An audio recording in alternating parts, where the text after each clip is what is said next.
So last episode we got a little cocky about the election, certain that basic human decency in the form of Hillary Clinton would win. But then the worst possible outcome happened. You probably noticed that we didn't have a show last week, and that's because we've just locked ourselves in a room for the past 2 weeks, crying into a box of mozzarella sticks in a near catatonic state of depression, after America's leading loudmouth racist hot Cheeto, Donald J. Trump, was elected the 45th president of the United States. Like everyone here at Emerson, I was really hit hard by the news.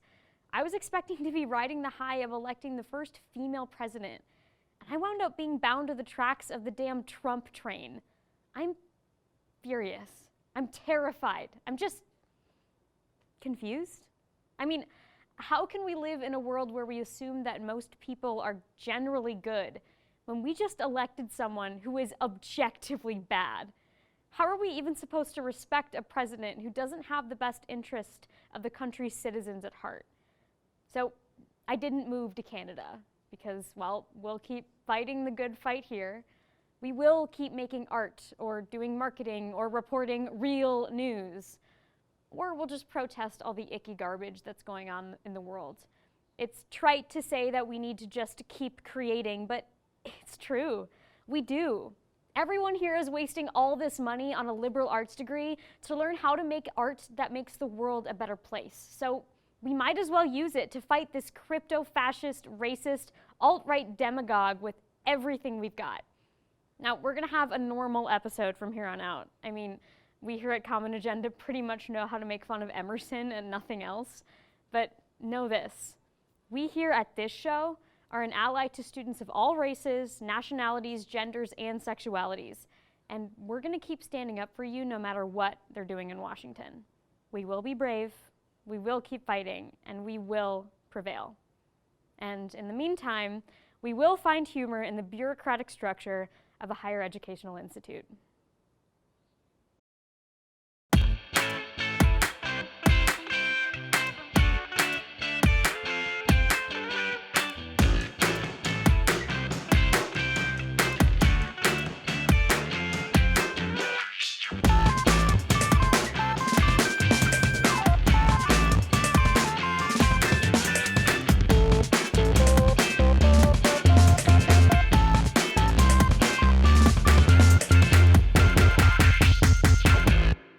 Emerson has been a surprisingly relevant school this election cycle, and that's mainly been because of our polling society. We got national attention when our school's polls were mentioned by the once thought to be harmless gilded Oompa Loompa.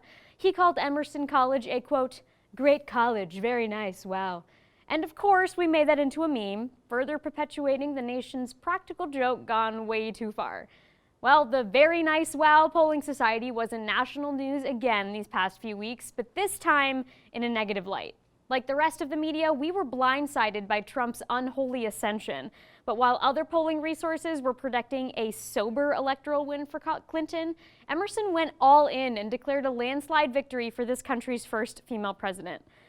Well, thanks for the false hope, ECPS. We know that everyone was wrong, and it's not totally your fault. But we trusted you guys. With your stellar track record, we thought there's no way you guys could be wrong. But alas, Trump prevailed. Let's hold on to that warm feeling we had during our last episode when we believed Trump would become an irrelevant meme instead of our 45th president. Now, post-election, the U.S. is already seeing a rise in aggressive conservative men with a deep-seated hatred for all things female. You know, the kind we thought only existed in the depths of the internet chat rooms. It's a scary and uncertain time we live in. But hey, at least Emerson students are protected by our little liberal bubble by the dedicated campus police force, ECPD, right? Well, apparently that's also wrong. Recent reports revealed that despite students reporting cases of assault and sexual harassment, the ECPD has done about as much as Trump will do as president. Most students even had to badger the ECPD to follow up with their report or to put out an advisory to the rest of the school, which they did eventually a month later. That's like telling the principal that the school bully took your lunch and then her coming by a month later to replace it. But you're hungry now. But don't worry, Comma Gens, we here getting stabbed does wonders for your art. So you've probably already heard someone tell you that now that Trump is our president-elect, we need to wait and see if he'll miraculously do a good job. We've somehow tricked ourselves into thinking that being leader of the free world is just like taking a multiple-choice exam. Even though it's highly improbable, he still could technically guess all of the correct answers. Well, we want to bring the same kind of naive hope to Emerson by telling you to believe in another figure in our lives that can seemingly do no good. Sodexo. Apparently the school's food vendor wants a fresh start the week after Thanksgiving break in the middle of the semester. With a new executive chef and an added sous chef, they're hoping they can finally get fewer napkin notes about students' digestive issues. An Emerson representative cited students' and parents' complaints about the food as a main reason for this change. But it's funny that Sodexo is just now realizing that everyone hates the food. It's kind of like people just now realizing that America is racist. Now that we've gone from having our first black president to our first white supremacist one, since racism stopped being politically correct. Now, I know we all felt like we needed a drink after the crap fest that was our election. I definitely made it through more than my fair share of boxed wine. But come on, dudes, you've got to be more chill about flaunting your excessive consumption of IPAs. Apparently, ECPD caught a student drinking a beer right in front of the visitor center. You know, the nicest building on campus, where sweet, naive high school seniors gather to hear about our commitment to academic excellence and our highly motivated student body. We have to uphold our prestigious morals for the next generation of young hopefuls who are dying for the chance to become the next Tina Fey or Quentin Tarantino, or more realistically, the next person slaving away, creating meaningful content, and living in a box. You should be ashamed, unnamed beer dude, simply ashamed. But one cool thing that happened last Tuesday was 4 states, including Massachusetts, voted to legalize recreational pot. In celebration for this exciting event, Snoop Dogg tweeted out, quote, "We legalized marijuana in California. Hashtag smoke weed every day." I wonder how Emerson will respond to this. Smoking rooms, new balconies in 2 Boylston Place, Bob Marley in the elevators? The possibilities are endless. But on the downside, you have to be 21 to enjoy the legal kush. So I guess that means that most Emersonians will have to wait until they're of age to get their hands on the legal lettuce. Oh my God, we've got recreational weed. It's here. Holy The future's now, and we're living in it. What's the best way to numb the pain from the election? Heavy drinking, of course. Wait, what? Wait, we can't encourage drinking on a college television network? But it's the truth.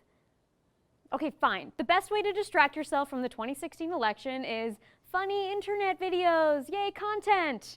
Here to show us how to have a fun Friday night when you're under 21 is Juliana and Brian watching strange YouTube videos with this week's installment of Emersonian Buzz. Check it out.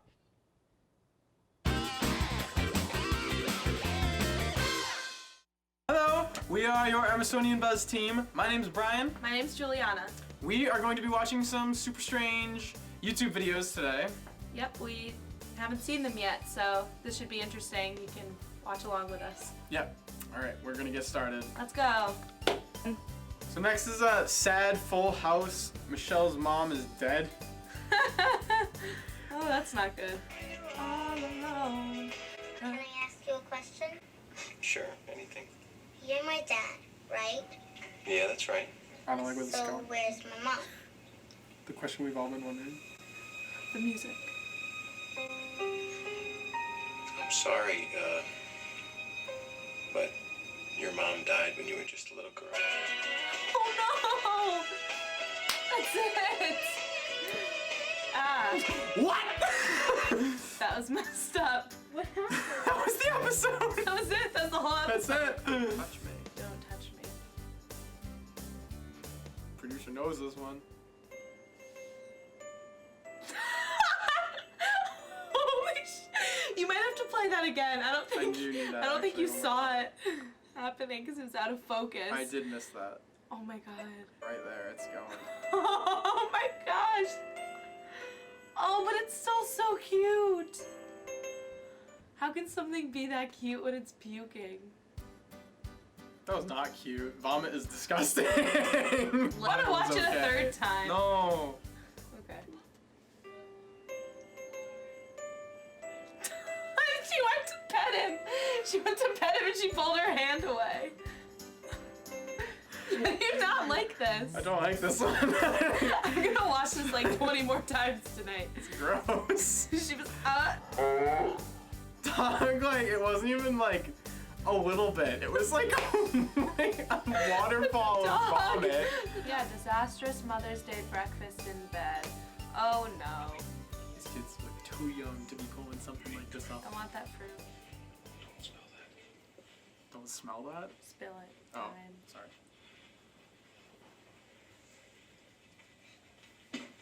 Oh no. Nice. Off to a great It's gotta get start. worse. Like crap, like put it back. Taking them so long. Oh no! No! That was it? That's it, you can't leave it there. Does she ever It get the wasn't fruit? that disastrous. I thought they're just such good kids. They just want to make their mom happy, and they keep putting the fruit back in, and it's just the cutest thing in the world because they just want to make their mom happy. And then at the end, you can see the kid in the background is like. A wrap for this segment. Definitely gonna have to say that the best video was the disastrous Mother's Day. We're gonna decide with it. Check out our segment in a couple weeks. We are signing off. I'm Brian. Juliana. See you next time.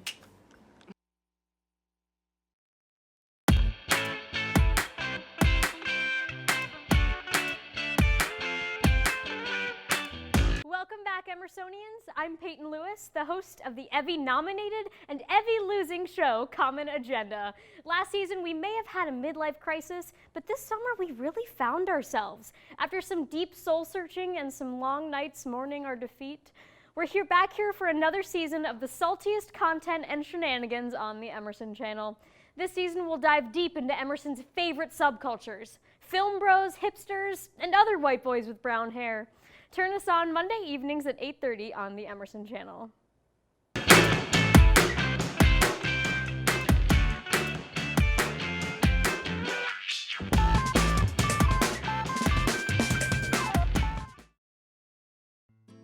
Guys, I cannot have any more ramen. Yeah, this food is really disgusting. These are herbal cough drops. Well, they're better than nothing. I have some fruit if you guys want. Those are Skittles. Just trying my best. Well, maybe we can just go to the DH. What? Oh my god, that stuff is prison food. Well, do you have any other ideas? Well, I'm like starving, so like we have to do something. Did someone say something? Hi kids, Kitchen Man here. Do you know you can tune into Emerson Channel Called Kitchen for great dorm-friendly, budget-friendly recipes? Okay, but like what if I need to go out to brunch with my girls? Try Taste of Boston, where we profile great local restaurants in the Boston area. What if I only want to eat competitive chef's food? Tune in to Sliced, our brand new competitive cooking show. I want to watch College Kitchen. But wait! We are College Kitchen!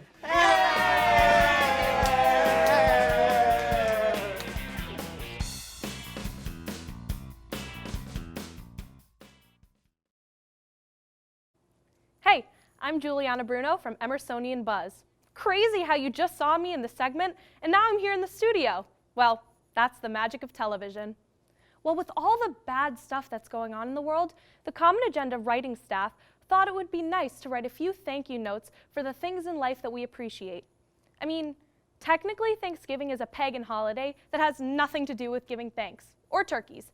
But we figured that today would be a good day to give homage to Jimmy Fallon's segment, even if he did contribute to the cultural normalization of Donald Trump by giving me yet another outlet to talk about his campaign to his 3.8 million views. Okay, let's get started. Let's see the first one. Thank you, Time Hop, for reminding me of a time where I was still innocent, hopeful, and thought white feminist think pieces were the height of online academia, and for reminding me of the times when I used to like my own Facebook statuses.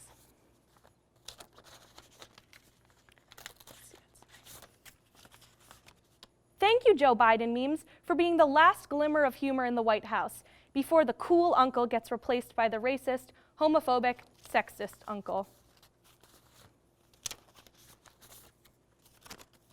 Thank you, Emerson Confessionals dude, for giving all of the alumni and DEPA a reason to feel good about themselves. Hashtag John Daniel date me.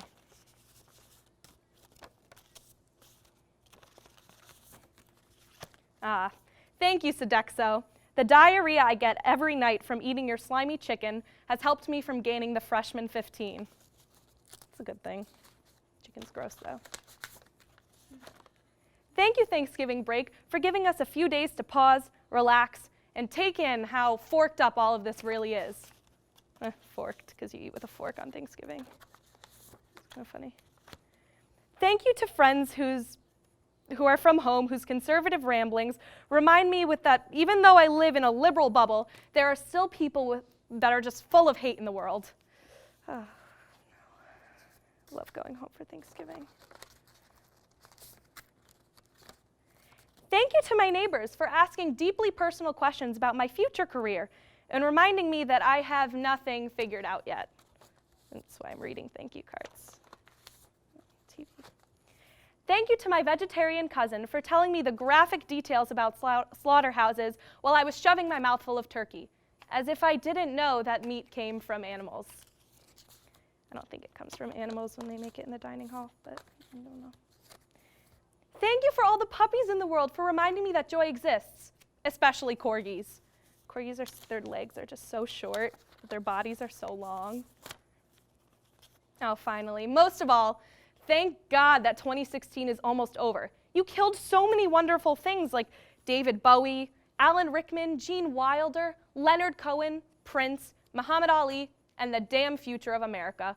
We just hope that 2017 will be better because, honestly, how could it get worse? Now that we have aired our grievances for 2016, it's time to move forward and self-reflect. So we're tossing it over to Christine with Street Beat as she asks strangers some personal would-you-rather questions. Word of advice, don't ask these questions to your relatives on Thanksgiving.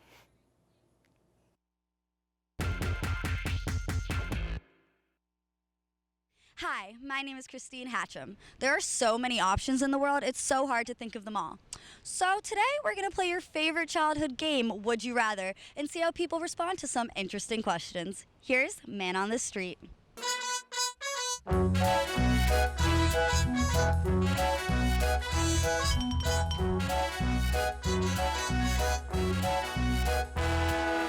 Would you rather be hairy all over or bald all over? Bald. Bald. Ooh, I guess bald. I can always wear a wig. Ah. No hair. That's what I said. Definitely bald. You can always wear a wig. Bald, I agree. That's what everybody says. Hairy all over. Oh wait, no, or bald all over? Even your hair? Hairy. Yeah, me too. Yeah, me too. Would you rather be smart in a world full of stupid people or stupid in a world full of smart people? Smart. Why so? Otherwise I think it'd be pretty frustrating, right? I agree. Stupid in a world full of smart people. I think smart in a world of stupid people. Really? Mm-hmm. Yeah. Oh my god. I think smart because then you can like show like the stupid people how to do things, I guess. But if that then makes sense. it would be so annoying to have all those stupid people around you 24/7. That's true. Stupid. I agree because if you were the only smart person, you know. couldn't connect to anyone. And if you're stupid, then it's like Ignorance you don't is know. bliss. Yeah, ignorance is bliss. Dumb in a world of smart people.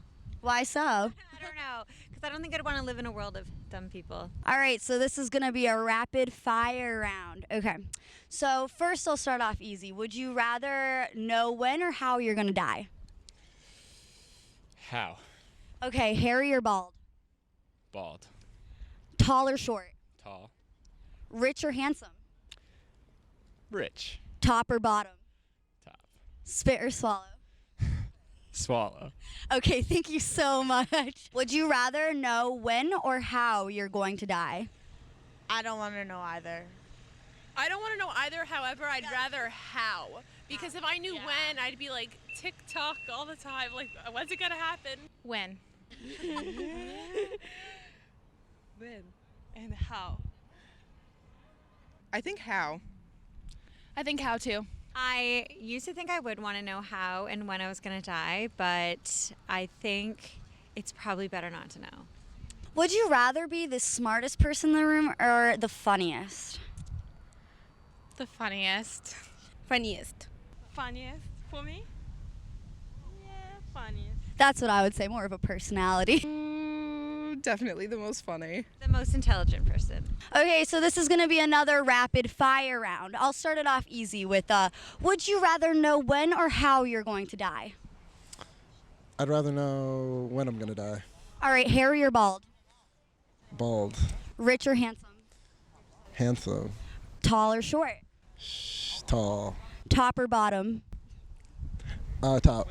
Spit or swallow? Definitely swallow. All right, thank you so much. Wow, those were some interesting responses. What would you rather do? Well, I'm Christine Hatcham reporting for Man on the Street. Back to you in the studio.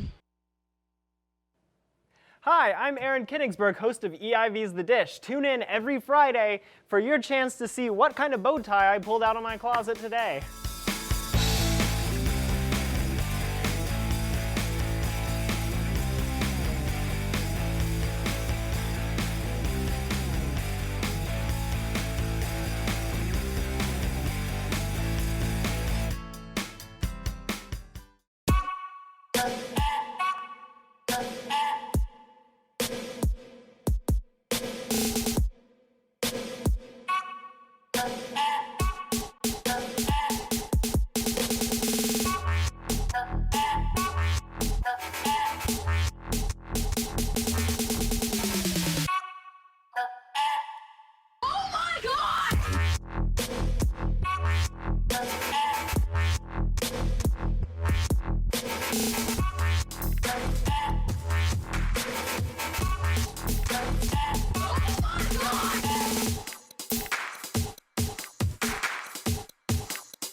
Maggie, did you pick up the scripts yet?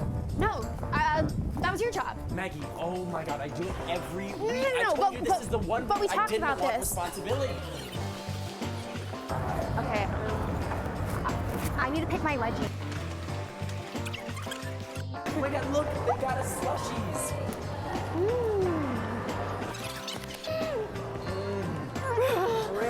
Freeze. Oh my god, we're here. He's queer. Now get used to it. Come on, give me my mic. Mic me. Hi, I'm Christian Mudrick. And I'm Maggie Morlap. And you're watching Real Reactions. On the Emerson channel. Welcome back, everyone. Now, in the spirit of Thanksgiving, I want to share one thing that I'm especially thankful for. Feminism. Seems a bit obvious, huh? A woman thankful for feminism? But if 2016 has shown us anything, it's that we need to be thankful for our rights while we still have them. So we're extra thankful today to have Pink Taco on the show. They're an organization founded by a group of awesome Emerson women committed to creating a safe space for female artists. So joining us today are the self-proclaimed Pink Taco Mamas, Michelle Krigsfeld and Jess Vossler. Hi. Thanks so much for being here today. Thank you for having us. Can you just give us a brief overview of what Pink Taco is and what it brings to campus? Yeah, sure.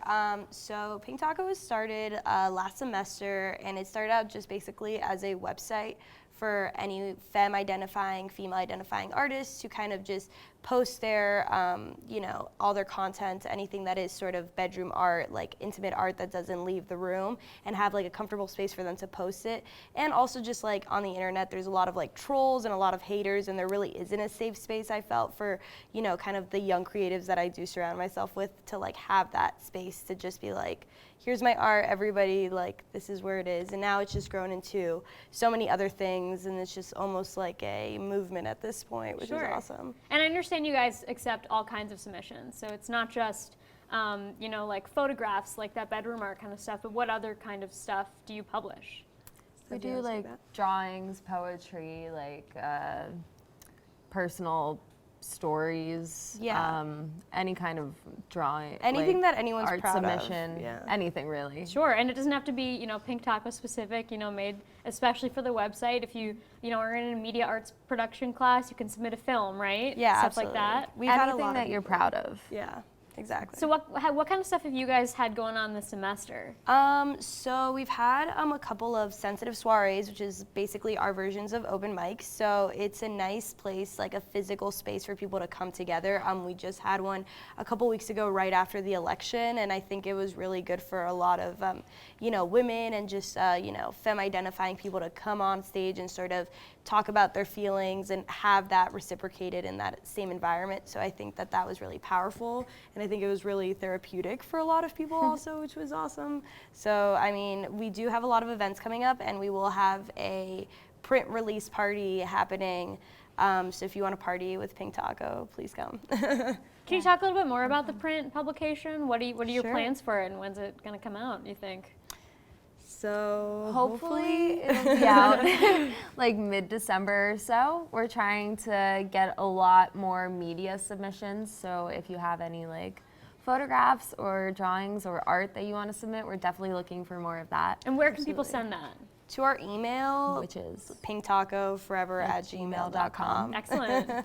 Yeah, and the theme is bedroom. This is like our first thing that actually does have a theme, and it is sort of to stay true to our sort of bedroom art genre that we sort of coined throughout the process. And we are having a lot of more sexual content, which is also really exciting, I think. Yeah. So it is interesting to see where that print will. It's definitely kind a of very end up. personal Yeah. kind of print.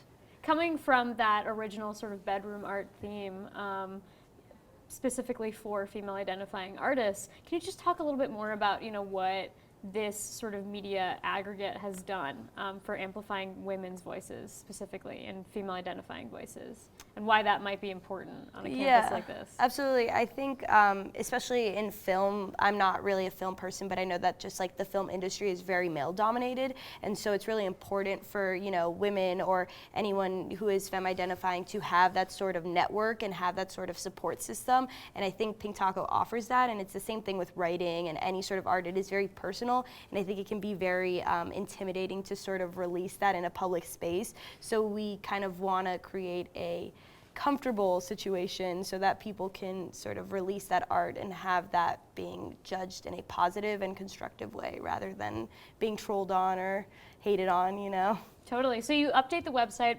fairly regularly, right? Yeah. So if folks are, you know, interested in submitting content, totally do that. Yeah, please. What have you got going on for maybe next semester down the line? Is this something that's going to stay on campus, you know, Yeah. for the time being? I mean, it is Emerson based just because we all go to Emerson, but this is open to any other community. Like, for example, I'm going to Los Angeles next semester to be in ELA, so like I hope to do some things in LA, and most of them will also still be here, so there'll be things happening here as well. And we've already had like so many different submissions from people like all away over, from the yeah. Emerson community. So that it's just, like, exciting, yeah. something bigger now. That's which we so like. awesome. Yeah. I'm really glad you guys had took the time out of your day to come here.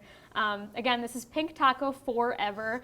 Check them out on their website, pinktacoforever.com, is it? Yeah. .com, Mhm. and submit all of that content at pinktacoforever@gmail.com. But for now, that's it. That's another episode of Common Agenda Down the Hatch. It's time for me to bid you farewell to enjoy your much-needed break from school. While you're stuffing your face with mashed potatoes as your one cousin who voted for Trump is pleading for your family to give him a chance, just remember that we here at Common Agenda will be right here waiting for you to come back. We will always be here, right here in Tufty Studio A. It's even been said that we here at Common Agenda can see you when you're sleeping, and we know when you're awake. We know if you've been bad or good, so be good for goodness sakes. And eat a lot of pie. Definitely eat a lot of pie this break.